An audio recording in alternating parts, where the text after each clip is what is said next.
हमारे शरीर में नाड़ी और चक्र का क्या संबंध है?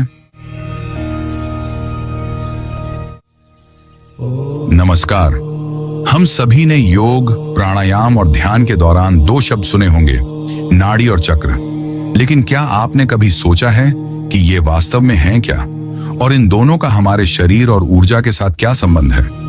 आज हम इसी अद्भुत और रहस्यमय विषय को समझेंगे, एक सरल वैज्ञानिक और आध्यात्मिक दृष्टिकोण से। नाड़ियां क्या होती हैं?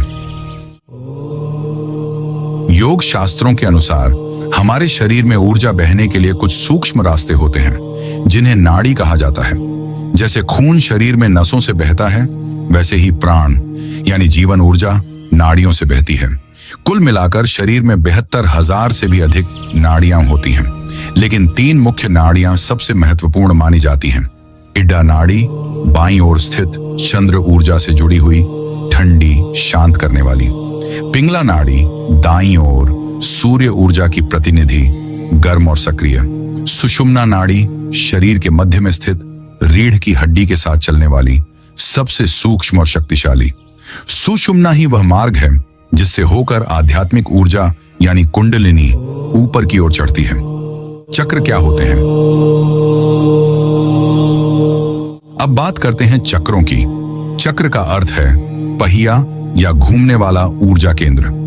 हमारे शरीर में मुख्य रूप से 7 चक्र होते हैं।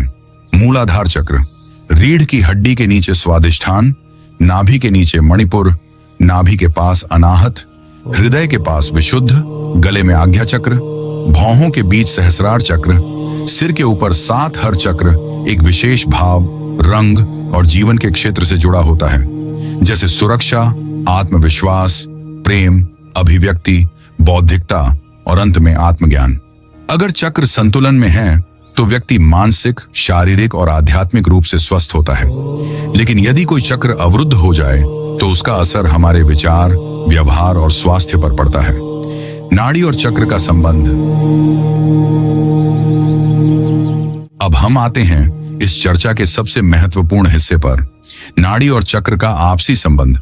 तो सरल शब्दों में कहा जाए, नाड़ियां ऊर्जा के रास्ते हैं और चक्र उस ऊर्जा के केंद्र है। जब इड़ा नाड़ी और पिंगला नाड़ी शरीर के बीचों बीच स्थित सुषुम्ना नाड़ी को पार करती है, वहीं पर एक एक चक्र स्थित होता है। हर चक्र इन तीनों नाड़ियों के संयोग बिंदु पर स्थित होता है। इसका अर्थ यह हुआ कि अगर आपकी नाड़ियां संतुलित हैं तो आपकी ऊर्जा सुचारू रूप से बहती है।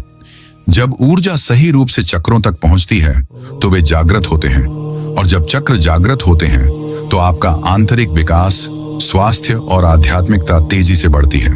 यह बिल्कुल वैसा ही है जैसे बिजली की वायरिंग और स्विच बोर्ड। नाड़ियां तार हैं और चक्र वो बिंदु हैं जहां ऊर्जा नियंत्रित होती है। आप प्राणायाम, ध्यान और योग के माध्यम से नाड़ियों को शुद्ध और सक्रिय कर सकते हैं, जैसे अनुलोम विलोम, भ्रामरी, कपालभाति और ओम ध्यान। जब नाड़ियां शुद्ध होती हैं तो ऊर्जा स्वतंत्र रूप से चक्रों तक जाती है। फिर चक्र खुलते हैं और जीवन में संतुलन आता है। इसलिए कहा जाता है, शरीर को जानना है तो नाड़ियों को समझो, और आत्मा को जानना है तो चक्रों को जगाओ। तो अगली बार जब आप योग या ध्यान करें तो याद रखें, आप सिर्फ शरीर को नहीं बल्कि अपने ऊर्जा शरीर को भी जागृत कर रहे हैं।